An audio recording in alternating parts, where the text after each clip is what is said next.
আসসালামু আলাইকুম এভরিওয়ান, কেমন আছেন? আশা করি ভালো আছেন। আলহামদুলিল্লাহ আমিও ভালো আছি। আজ পোশাক রান্না করব। পোশাকটা এনে কেটে কুটে ধুয়ে পরিষ্কার করে নিয়েছি। তার সাথে পেঁয়াজ কুচি করেছি, ধনিয়া পাতা কুচি করেছি, কাঁচামরিচ কুচি করেছি, চিংড়ি মাছটা বাইসা ধুইয়া পরিষ্কার করে নিয়েছি। কিভাবে রান্নাটা করব আপনাদের সাথে শেয়ার করতেছি। কড়াইটা গরম হয়ে গেছে, তেলটা দিয়ে দিচ্ছি। দিয়ে দিচ্ছি পেঁয়াজ কুচি, দিয়ে দিচ্ছি চিংড়ি মাছ। চিংড়ি মাছটা পেঁয়াজের সাথে ভেজে নিব।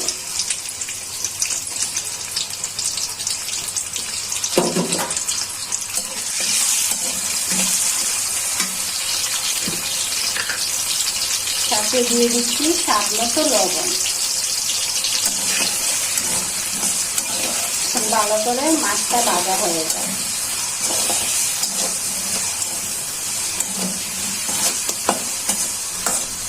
পেঁয়াজটা ভালো করে ভাজা হয়ে গেছে। এখন মশলাগুলো একে একটু দিয়ে দিচ্ছি।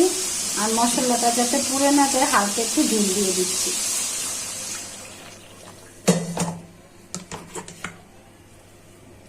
দিয়ে দিচ্ছি পরিমাণ মতো রসুন বাটা, সাথে দিচ্ছি আদা বাটা। চিংড়ি মাছ বড় চিংড়ি রান্না করলে আমি আবার আদা দিই সাথে, টেস্টটা একটু ভালো হয় তার জন্য।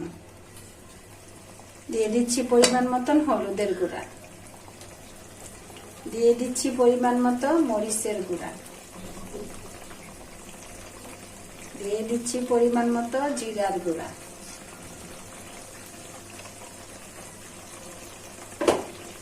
এখন ভালো করে মশলাটা কষানো হয়ে যায়। তার সাথে দিয়ে দিচ্ছি পোশাকের ডাঁটাগুলো তো শক্ত, আলুটা শক্ত, পাতাগুলো নরম, তার জন্য আগেই দিয়ে দিচ্ছি। ভালো করে মাছ মশলা আর এই ডাঁটাগুলো যেন কষানো হয়ে যায়, তারপর পোশাকের পাতাগুলো দিব। এখন ভালো করে কষানো হয়ে যাক, একটু ঢেকে দিচ্ছি।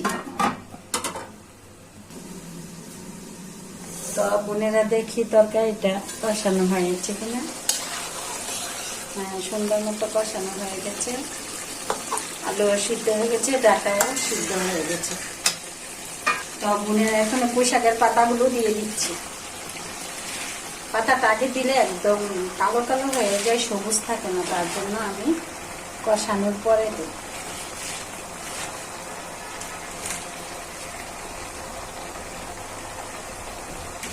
আর আমার কাছে সবজির তরকারি সবুজ রেখে খাইতেই ভালো লাগে, তার জন্য পরে দিলাম। আর সিদ্ধ হয়ে যাবে তাড়াতাড়ি, পাতা তো।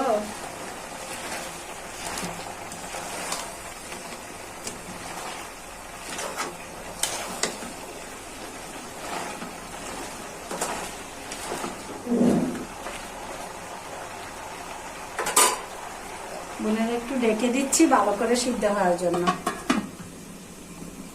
বোনেরা দেখি তরকারিটা হয়েছে কিনা। এই যে দেখুন, বলছিলাম না যে পাতা দিয়ে একদম মিলা যাবে। বোনেরা তরকারিটা প্রায় হয়ে গেছে। মাশাআল্লাহ কি সুন্দর কালারটা হয়েছে দেখেন, সবুজ সবুজ। তার জন্য পাতাটা আমি পরে দিই, কারণ সবুজ সবুজ থাকলে আমার কাছে ভালো লাগে। তো বোনেরা তরকারিটা প্রায় হয়ে গেছে। এখন দিয়ে দিচ্ছি কাঁচামরিচ কুচিগুলো, দিয়ে দিচ্ছি ধনিয়া পাতা ছিটাইয়া।